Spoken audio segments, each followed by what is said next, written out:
Dans quelques minutes, va débuter l'événement sportif le plus médiatisé de la planète.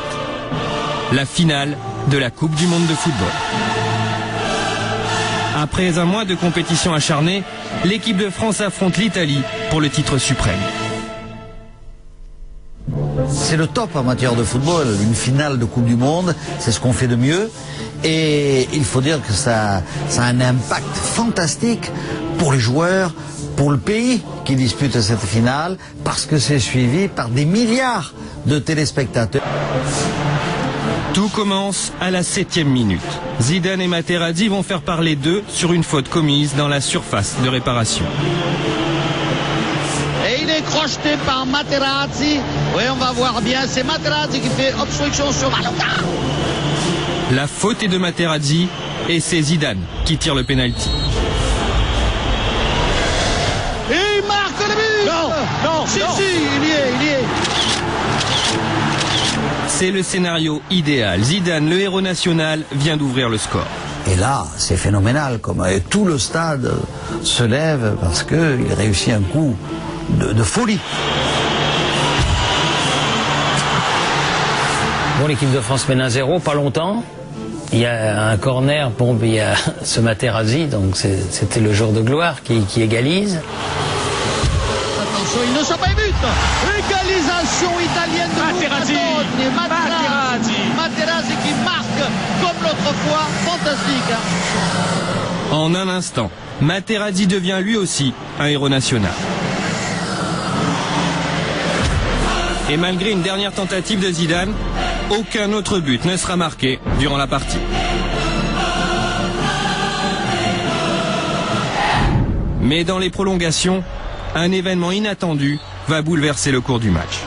107e minute, l'arbitre argentin arrête le jeu en pleine action. De l'autre côté du terrain, un joueur italien est au sol. Oui. Et il y a un joueur qui est à terre. Vous l'avez vu, Eugène? Et moi, j'ai rien vu parce que je suivais le ballon, effectivement. Pendant l'action, tous les yeux de tous les spectateurs, de tous les témoins dans le stade de Berlin étaient du côté de l'attaque italienne. Coup de sifflet, toutes les têtes se sont dirigées de l'autre côté du terrain et là on voit un Italien au sol et Trezeguet au-dessus de lui. Alors on va voir si Trezeguet a vraiment expédié à terre un joueur italien ou alors c'est du cinéma. On se dit voilà, ça y est, il s'est passé quelque chose, mais on pense pas du tout à Zidane, on pense à Trezeguet parce qu'il est là, parce que c'est lui qui est le plus proche. Zidane entre-temps s'était éloigné. Le joueur au sol, c'est Marco Materazzi. Là, on voit qu'effectivement Materazzi est à terre, mais on n'a encore rien vu. Zidane vient de commettre l'irréparable. Pour le moment, personne n'est au courant. Mais la preuve va arriver en images.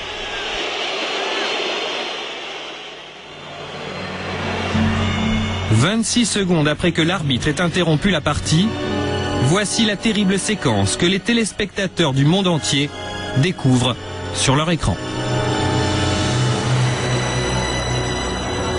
On va bien voir ça, Materazzi et Zidane. Ouh là là, c'est Zidane. Ouh là là, puis tout le monde le voit. Zidane, carton rouge. Oh la vache. On voit les images, on se dit mais c'est pas possible. Qu'est-ce qui lui a pris de faire ça? Il est fou. Il est fou. La première réaction, c'est ça. Mais c'est pas possible, c'est pas possible. On avait du mal à comprendre ce qui venait de se passer. Un coup de tête de cette puissance-là, asséné comme ça, je dirais, avec autant de franchise, vraiment un tel déploiement de force, je dirais, j'ai pas souvenir d'avoir vu beaucoup. Quoi qu'il en soit, Zidane mérite son carton rouge. Il sait que son erreur est irréparable, il doit quitter le terrain. La suite, tout le monde la connaît. L'équipe de France réduite à 10 ne parvient pas à s'imposer dans le temps réglementaire. Elle s'incline au tir au but et perd la finale.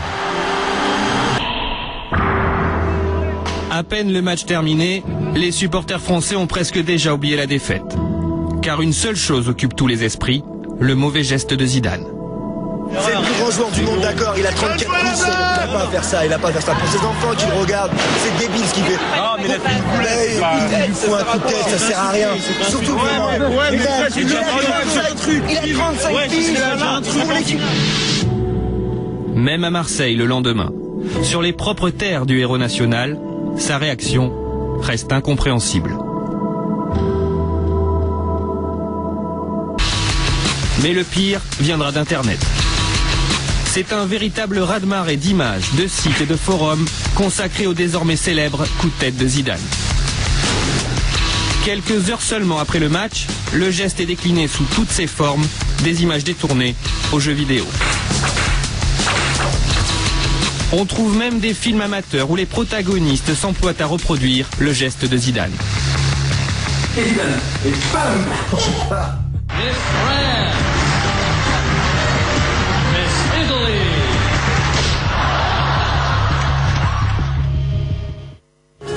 Attention, c'est la danse du coup de boule. Il y a enfin cette chanson, la danse du coup de boule, diffusée en boucle sur les radios durant tout l'été.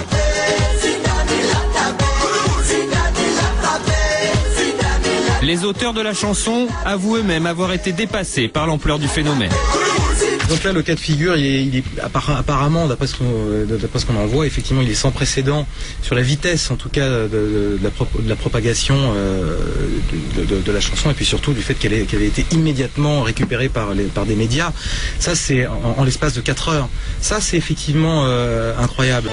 Zidane, le héros national, a donc commis un geste pour le moins embarrassant.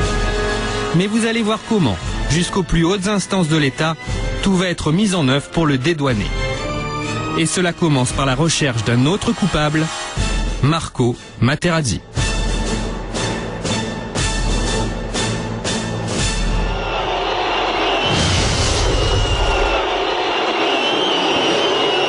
Zidane, il n'a pas fait ça par hasard. S'il a fait ça, c'est parce que les Italiens l'ont provoqué. C'est scandaleux. Sans ça, il n'aurait jamais répondu comme ça. On a vu le ralenti. Ils lui ont parlé. C'est dégueulasse. Car une nouvelle image de l'altercation, diffusée pendant le match, a mis le feu aux poudres. Quand on a eu un peu plus de temps, on a montré la scène du coup de tête plus en longueur. On est revenu 30 secondes en arrière, au départ de leur altercation. Au départ, on voit Materazzi accrocher Zidane par le maillot.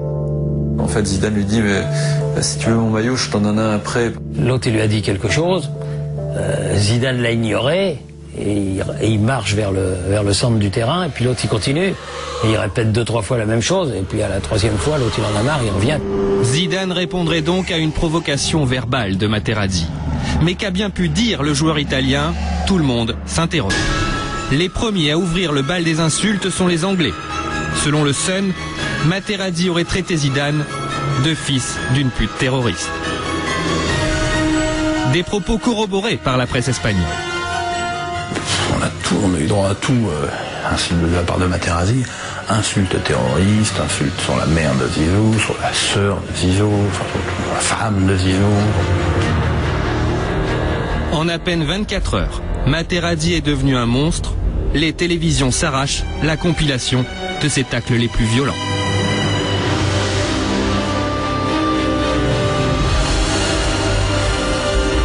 À la grande surprise des Italiens, on l'appelle désormais le boucher du calcio. Le coupable a été trouvé. Zidane peut sortir de l'ombre et venir saluer les Français avant sa retraite.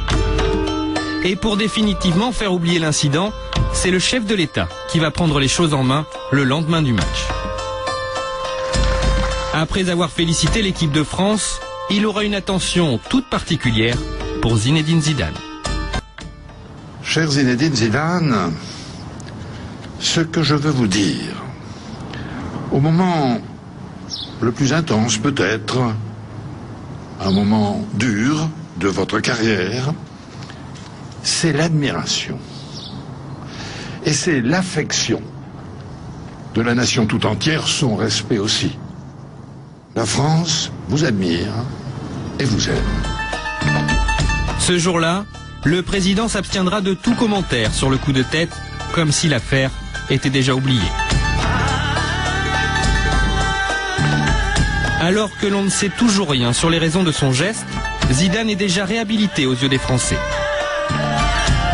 Le verdict public tombe 2 jours plus tard.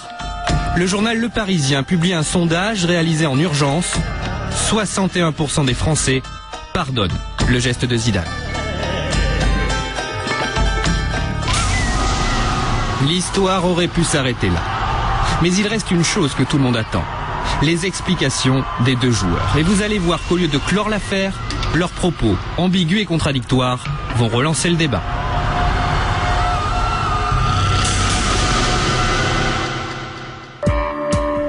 Après 3 jours de mutisme, Zidane décide de s'exprimer à la télévision. Car Zidane a décidé de parler, mais pas de tout dire. Il laisse encore planer le doute sur la nature des insultes de Materazzi.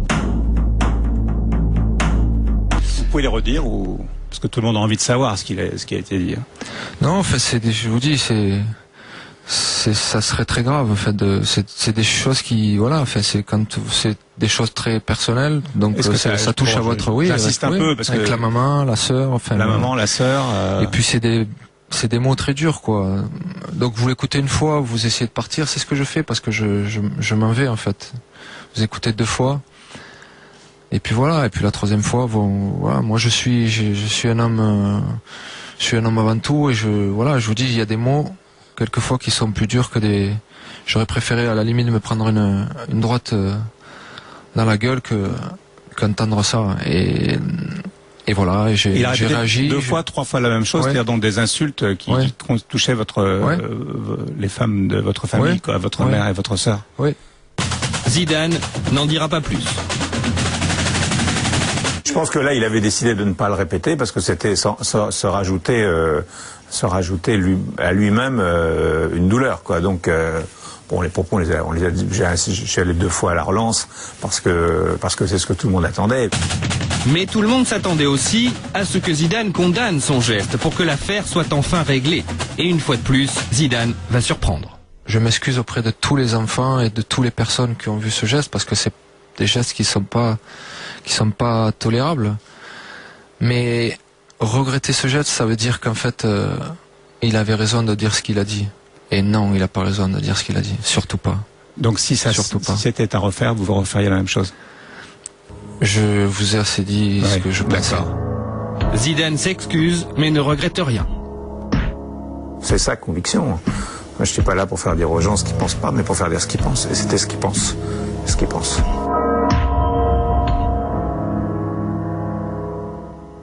Cette absence de regret va mettre dans l'embarras tous ceux qui avaient pris la défense de Zidane. À commencer par le chef de l'État. 2 jours plus tard, c'est le traditionnel discours du 14 juillet.